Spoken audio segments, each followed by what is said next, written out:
বাড়িতে ছোট কোনো অনুষ্ঠান হোক বা বড় অনুষ্ঠান, পরের দিন শরীরটা একটু খারাপ লাগে, গাটা একটু ম্যাচম্যাচ করে। কি সেটা কি শুধু আমার একারই হয় নাকি আপনাদেরও হয়? একটু জানাবেন তো কমেন্টে। নমস্কার, আমি তানিয়া, চলে এলাম ছোট্ট একটা মিনি ব্লগ নিয়ে।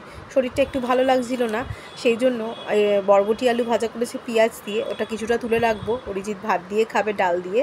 আর মাছ ছিল আগের দিনে, সেটা একটু গরম করে রাখলাম। আর কিছুটা ভাজার সাথে কিছু পুরনো ভাত ছিল, সেই ভাতটা মিশিয়ে ভাত ভাজা করে নেবো। ওইটাই দিয়ে সকালে অরিজিৎ টিফিন করে যাবে আর আমিও টিফিনে নিয়ে যাব। তা আমি আজকে চা খাবার ভিডিও বা আমার ভাত খাওয়ার ভিডিও কোনোটাই করতে পারিনি। ওই যে বললাম না, শরীরটা একটু খারাপ লাগছিল, আবার আমার ঠান্ডাও লেগেছে, গলা শুনে নিশ্চয়ই বুঝতে পারছেন। সেই জন্য যখন রেডি হচ্ছিলাম তখন মনে পড়লো যে ভিডিও তো নেওয়া হয়নি, তাই একটুখানি ভিডিও শ্যুট করে নিলাম। তারপর স্কুলে গিয়ে দেখি এলাহি ব্যাপার, আমার টিমের পরম প্রাপ্তি। ওই দিদিরা দেখলাম ওর জন্য কত কি কিনে রেখেছে। সব থেকে সুন্দর লেগেছে আমার এই ব্যাগটা আর এই ক্লিপের সেটটা, আর দুটো জামাও দিয়েছে দিদিরা, ওই দুটোও ভীষণ সুন্দর। কিন্তু আমার এই ক্লিপ আর ব্যাগটা ভীষণ কিউট লেগেছে।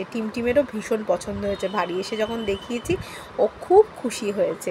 মানে সত্যি ভাবা যায় না, মানে রেডি করে রেখেছে। বড় হোক, সুস্থ থাকুক, আমাদের সবার অনেক ভালোবাসা আর আশীর্বাদ রইল ওর জন্য। আর একটা কথা, ও যেন খুব দুষ্টুমি করে, তোকে যেন খুব জায়গায় খুব দুষ্টুমি করে, অনেক অনেক আদর নেবে। আমার টিমকে ভীষণ ভালোবাসে, তাদের কাছ থেকে পাওয়া এই সমস্ত ভালোবাসা, আদর, আশীর্বাদ, এটাই আমার টিমের জীবনে শ্রেষ্ঠ পাওয়া উপহার। আজকে ফিরতে ফিরতে একটু লেট হয়ে গিয়েছিল, তাই নিজের ছায়াটাকেও একটু তুলছিলাম। বিকেলবেলা টিমের জন্মদিনে একটু চপ বেঁচেছিল, সেই দিয়ে একটু মুড়ি দিয়ে টিফিন খেলাম আর চা খেলাম।